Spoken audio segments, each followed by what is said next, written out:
Il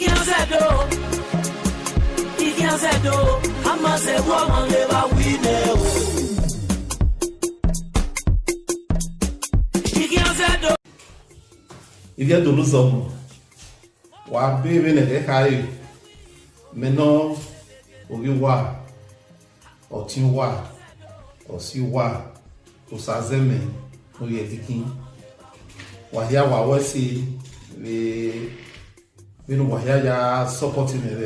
wa ri bena. No ga onu wa ri wa. Sa bo no de ba wa. Ma keswe e ma kazeke ri obusa no sa ma be lehun. Mami now we say really do yunpo. No nya sa baba ojo we pon owo e. Ma be baba be say e abi do ri budi ni wo e. Obujo bi to awon ibi yin baba. Bi ho ni ya ni aja hon.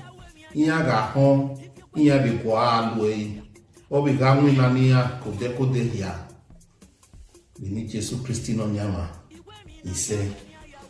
Imahu no tagbe imahu ne na do miege because kini mawari na fire for fire wana hin ona aton kiri because okay kini edowa adume ma anaga mi obokma onyele oiga se no dume ma kata dero webuna bonawo ebu hia okuku ifi osisi ne ona ewe yowo apo no pa ewe oriwo apo no pa ewe okun bi apo bi edun zo mo iya ye do gwanya ni do si o kona din ve na ni do ore no kame odo wa mi won do wa mi na iki abula lagba no ne fowoto we na tai no kan setting tawo Obungbe ebe no ri ga je he na we du no kan na aseti du no kan bo abo ma dia ja ji bi ni kaka ni emi no ro my ho o ino iye du no so mo I was fe no ka o wo ge odoba mi I was fe no giver wo ge odoba mi ina we do we ona o eni kan do ya si okona din na the final part oge odoba me husband and wife as if no ka na gwa kan we ni bia kian jaga iwi do bono owo kian he ai ba ga de ai we ni aga lobo ma as if no giver ina be do ku yin iko na me we yan ti o lapa ino da fiyan amowe ade webo we are say webo or is why say isi okay na me we to get your baligbe you know that phone na we egbe le oni o ma keke as if no ge hana na on the final part na nia iya do ko viva ku gbe ni le no kan ne kere ni mai kaju no kan no ja kan iko no ti o baligbe no da fiyan e mo bo e mu wa do da kwitan we igbe kan e aja kwa wa bi hun awa ti ara mi no ri nyogbon we kina hanyaji o ibu igbe kan o jo ma ya ko kita wa awa hunda we awa e ara mi no ri nyogbon igbe kan aja kwa wa bi hun even no jo ko ti obale no da fun igbe kan e o si ohumume Osie ni manedo na beja peta we ohu bio Messi emi no hia sie gbegbe na mari sunu o isin igbe ne timaniko ni aga mesin igbe uwo egwe o na no hia tie o la pana na no johu mu we na bi hunda we ohu we osie o ma no johu mu we na ne o ta fun we no ya kia ki ti o ba le bi no ta fun me he we ma video uja kon ja dakwara munuji uja kon da ogele o pin egbo e o pin on able to self control o pin egbo e o if no me na o hiya de no na bi pon o pa hin wa re no o ri pon o pa yo wa be o ya kan ajo ki are o kebe tin akere wa be ni no ho papa na ni a o be fone we ga we be ni gbe ya tolu we nínú we tolo igbe ya ibolo o se ne do ya na ya pe tan we aye be ni gbe ya tolo ma tolo ara gi be ni gbe ya tolo ma tolo igbe ibolo we are we no na ja mo we ni no pe ani wa o no ma gba ni we no wa o ni no ma keke ni I got that from we no ma gba o we no we mi no ba lo we ni no da we go ni oni o wa we no ipa so gbe na ni ya wa ti o ba le gbe ni o ya ko de ko ya no ya pin o ni o wi bi o mesi o pin o ni we ga di pin o ni o a mi we o ke se ifun e ugie o ke se ifun awon gban na ti 30 minutes wa ge ni no ho wo bi la hi we kore a be mi we no pe awe do we mi do gie we no kore we mi ye le gie ezo yo wa ezo fo irio keke noje igbe a ni be jo bokun ya mo ho be do wa la ho wo wa ge ga mo ho wa ge ga yo bokun wa mo ho we no pe a no kan we be mu Africa do be sunu be rio o bokun we no mu we Africa do ye nwe o wi ye mu we je we bo we to bu we ma hu eni ko ne nwe okonu we laki no kono jo we ne kun eti no tin le kun e ojo we mi no je nwe no we no ye mu we je we bo we yi wa ware we gi se we bo ne nya we do mi no tin le kun we gi mi no tin le kun ne no we no mu we aje we bo e yo e we o we ge o ni jo mu ja mo ma o jo mu ja mo ma we na e wori e igo ni go ru lo me ya ri nu e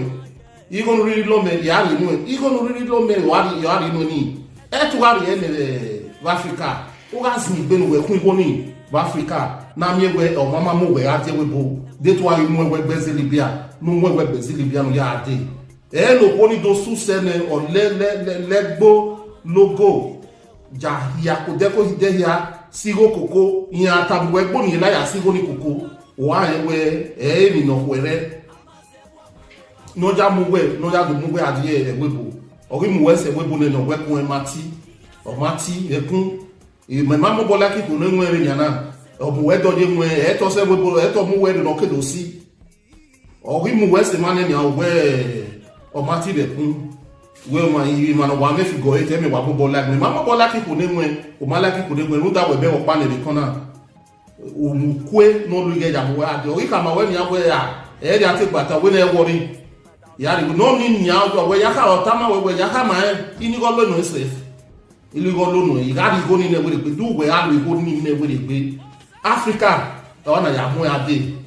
e no ma be mo se ma na ne we to aka we wa ri go ni ne i we de pe a be ni na o no so ni ko na mi we a ma ra ho a we o ko ti police no da fun o ko ti a ni no da fun e wu no yo ko ja ti o gba le gbe no da fun e yiyan ka wala o go bi do zo mo wala ho wa gi maga ge mi o ai ga titi ne aga ge mi o wa gi maga ge mi o ni ma hia le me ga fi oboyo abo bo kin ma nu o iko ni ma le lekian ni me ga fi oboyo yan ni ma to arie emi e beast no ruguyan ame no ruguyan ani ko na ame ro we gbe ni me do arie ame no ruguyan ladian ma ri ame no ruguyan ladian ne ma do we yo ekwema o e video we are one wo ko no me kun e wo we mo e wo kwale no me kun wa be yen we yo get ma ami ye do no so mo wa be ye ne mu e wo be kwalo wo kwale ne mu e na me we ne mu e ju ko ja ge no me kun no ro no we ne no me kun ju ko ja ge no gba e o ko no polo gbe ma mo ko la ki ko no polo gbe me ma mo ko la ki ko ni polo gbe ne mu e me wala we kwale ne mu e wo me ne mu e una si ne mu e ai wa ja ge no ti be ku o wi mo ni yo wa ni awe je no ro inu ko be asetin fi yo inu e package no o ari bi o ni la wa ni eni ke ni no miero o iri ori ma o ori ho o ri la wa ni iri o ke no je bi e do no zo mo wa la wo ihu wa hia wa gbi iberi wahia wagbibieri wage igati ogbalebe no da fun wa ipea wala ho wage ri afibojianu ari yenwe e o won hia e o kan setting so o kan setting last forever ni tabelio e o won hia but na ari etin yo bodology bo ato bi ma hia na dology na hia na dology na miewe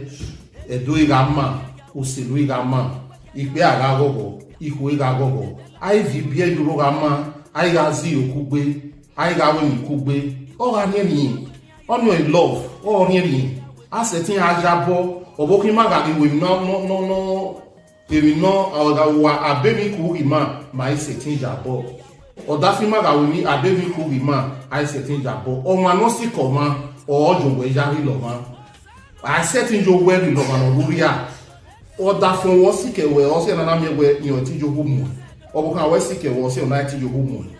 ona pa na jo hu ja mo pa ari hiya ko de ya na jo boya iwu iko ni hiya okeke na gata so wa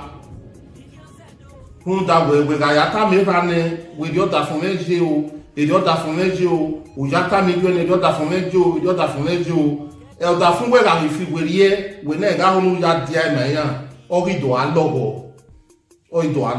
a oni ege mani eyin afi aja age we ke do ata we ofi we no ofi we o logo no si ewe be ni kawe tani o me ke na mu bose na ke mu bose ake we na ri nyatun o me ke ni misre una ege go onyu wobo una ege we onya wobo den odo woke ogi mama no ya vie ma o tin du na be awon buga me njo no we ya ta lo na gbe o ta lo mera ta lo maji ta lo matin o kaya ya ta lo ma o he o buga ga me njo na ti pastor o ti waiva o ti oda fun o ti okan o ibo odi ana ri miewe o be leba amade ho ni ni Jesu nu we kiri we no gbe a o ti ta lo ma egbe orenoko di ro mera di ro meje o ta lo ma yan den de ge mera meje o ma no be ro be dame ko ibuwe egbe o ti ewe oni me no kan meyin oni zebe no nwa oni hiti o kan o ibo ode de ana ile nyewe no pe a o ebe no o wa report my o he o sawe o ga me no wajo ana ile nyewe o madam ho we no poni o be ti o ira o da fun o ijo da fun oni me no bi wa ni o wa kakabo e ri o ka jeji o wa do afi were iyan be bo bi yan deje yan do na me ira meje de re me ra meje o be ti o tiyan na be mi we o da me ho den egbo ni be gbodian orio ya be gbodian orio o be do oyo o do bo ekini tegede ri na e ma o do fini me were e ya we be do e ya we e ma ne do ya ni wahia ko de ko ya de ya e do no zomo na mi we emi ga mane o do wa me o kakabobun ni ga te junu kan unde ege e do we e ne kere e atabu menwa a u menwa o ma no menwa e me kere a atabu menwa o ga se ko o ifui o ifin no bun so na we ni we do si o kona din le na we no wa sekmen na o ma tan gbe wala ho wa janu na mi wodo wa me ku na mi wodo wa me zio na mi ya ki ho go da ma me o ti ogba o ti ogba le gbe no da fun ra o ko no mo o ma ka o ta Africa re o kan o da fun si are ona ya agba lo o ko we o wi ini go no myself iga ha no we gbe e o yin mi no gba emi no do asiewe e ma do awe wu uwa ma sedeli o anything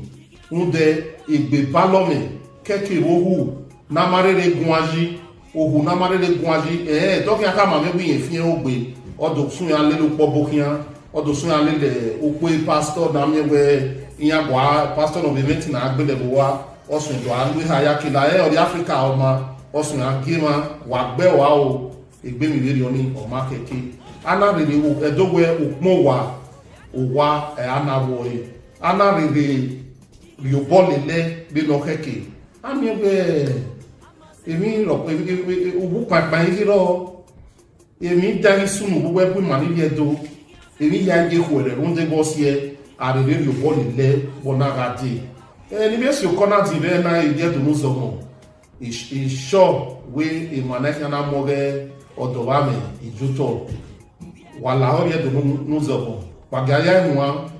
wagabe we me ni tana wage bi la wa. De go ma be jo wa. Wari fois no wari me la wa. Non dawe agomade ajaji eni no roma foi o eno wa we se iye do no so mo o sa gwa no de bagwa no pe me he no wa kemi no do wa bo yo kemi no isi we no ko no dawe mo wo emi ke no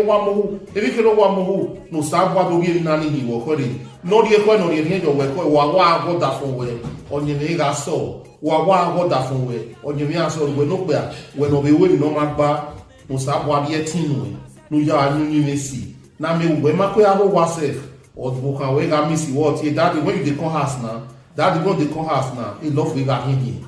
e yo kin ga je e ni Jesus Christi e ye do no so mo wa we se o